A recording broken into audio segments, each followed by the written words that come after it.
posicionar e etc. Ô, Mitica, eu vou te contar uma história minha. Em 1978, eu comecei a ficar famoso porque nós fizemos as primeiras greves dos metalúrgicos no ABC. Eram greves, sabe? Primeiro foi greve por fábrica, depois nós fizemos greve. Nós fazíamos assembleia no estádio com 100 mil pessoas. Era muita coisa. Então, aí o pessoal começou a me convidar para ir para a política. E eu dizia assim, eu achava que eu era inteligente, eu dizia assim, eu não gosto de política e não gosto de quem gosta de política. Eu achava que era o máximo. A imprensa batia palma, eu saía na primeira página dos jornais, finalmente surgiu um operário que não gosta de política, ele não quer o poder, ele só quer melhorar um pouquinho o salário dele e tal. Aí, cara, foi passando 3, 4 meses, eu estava na rua fazendo campanha, sabe para quem? Pro Fernando Henrique Cardoso. Por quê? Porque ele era candidato ao Senado, sabe? Ele disputava com o Montoro e com o Cláudio Lembo. E ele tinha votado do exílio, era uma figura interessante, porque era mais jovem, porque era um cara mais à esquerda, sabe? Mais à esquerda, mas depois ficou mais à direita e tal. Mas eu tinha uma boa relação com ele, e não foi ele que pediu para mim, não. Fui eu que fui pedir para ele para apoiá-lo. Eu e muitos sindicalistas. Aí depois eu descobri que se a gente não cria um partido político, a gente estava ferrado. Porque você nunca pode esperar que alguém faça por você aquilo que você mesmo tem que fazer. Então você fica esperando que o Congresso Nacional aprove as coisas boas para o país. Você já parou para analisar quem é que está no Congresso Nacional? Você já viu o prontuário de cada um? Você já viu a ficha de cada um? Você já viu a origem de cada um? Se você não vê isso, você não vai saber votar. Se você não vê, você vai votar equivocadamente. É como se você fosse colocar uma raposa no seu galinheiro achando que a raposa vai engordar as galinhas. Não vai, vai comer as galinhas. Então eu descobri que era preciso fazer um partido. Descobri porque eu fui no Congresso brigar para não aprovar uma lei. E quando eu cheguei lá, eu percebi que não tinha nenhum trabalhador. Aí então eu comecei a fazer política, sabe? Eu fui gostando da política, fui gostando, e eu achei que era o caminho. Se você está descontente com alguma coisa, é através da política que você vai mudar. Sabe? Então você tem que participar, você tem que saber como participar. Sabe? E quando eu digo isso, ô Mitica, eu digo o seguinte, veja, eu não acho que um artista, eu não acho que um cara tem que dizer eu voto em fulano, eu voto... não tem que dizer nada, ele tem que ser profissional, fazer o programa dele, dizer o que ele vai entender. Ele é político na hora que ele vai votar, a não ser que ele queira assumir publicamente a tarefa. E eu então fui. E depois, você pensa que eu imaginei ser candidato a vereador uma vez? Nunca me passou pela cabeça. Mas quem te incentivou de você virar um candidato a vereador? Veja, eu não fui vereador. Eu fui candidato a deputado a governador de São Paulo em 82. Eu, Franco Montoro, Reinaldo de Barros, Cláudio, Jânio Quadros.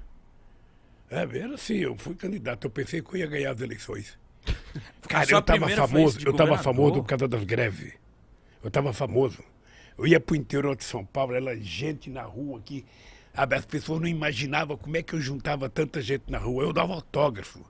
Tinha um livro que foi lançado meu chamado Lula, Entrevistas e Discursos.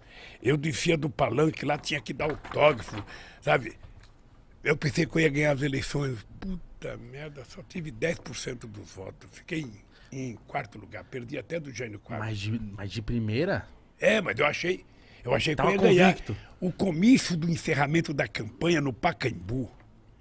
Você não tem noção a quantidade de gente. Que ano que era, Lula? 82. 1982. Você não tinha nem nascido, cara. Não. Até não tinha nem nascido. Não tava. Aí eu fui lá e aquela multidão de gente, sabe? Falou, Eu já falava, era meu. Porra, vou ganhar as eleições. Já me via como governador. Sabe? Aí fiquei em quarto lugar. Uma frustração. Você não tem noção da frustração. Eu até pensei em parar. Aí quando foi em 85, eu fui para Cuba. Eu conheci o Fidel. Aí fui lá visitar o Gente Fidel. boa? Hein? Gente boa? Gente boa. Aí começamos a conversar sobre política. Aí eu falei, ó, Fidel, eu estou pensando em parar porque eu pensei que eu ia ganhar, não ganhei, eu só tive, sabe, 10% do voto. Ele falou, quanto que é 10% do voto? Eu falei, é 1.254.000 votos.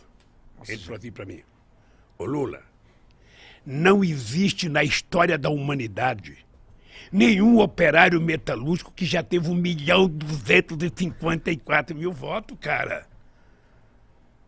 Você teve uma puta de uma votação, para com esse negócio de que você foi derrotado, não tem. Aí eu falei, pô, eu sou bom.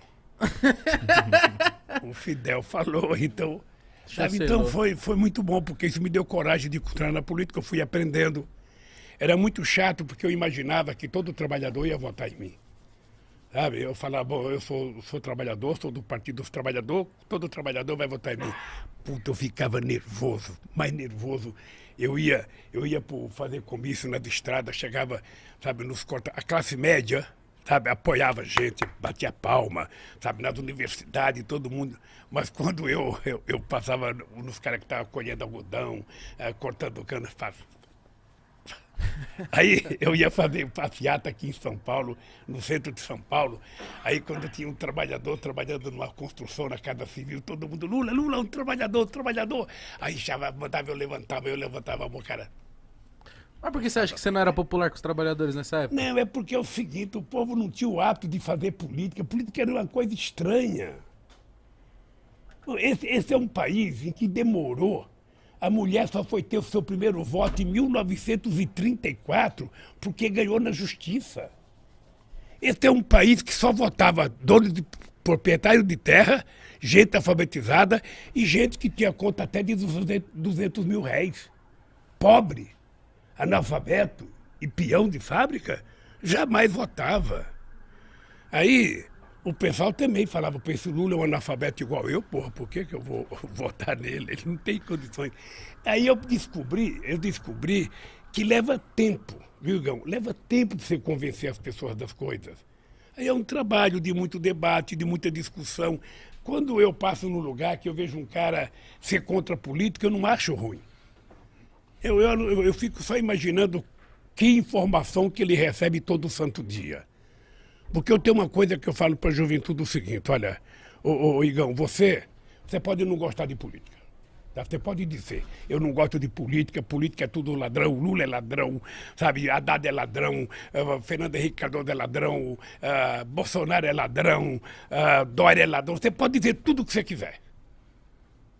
Mas mesmo você pensando assim, você pensa o melhor para o seu país, você pensa o melhor para o seu povo, você pensa o melhor para você. Então, se você acha que todo mundo não presta, você tem que decidir escolher um cara que presta. E esse cara que presta não é os outros, é você, cara. Então, coloca o político que você tem dentro de você para fora e seja você o político decente, sabe, porreta, sabe, que você quer. Não tem outro jeito. Você não pode querer que eu seja a pessoa que você quer que eu seja. Não, eu sou eu.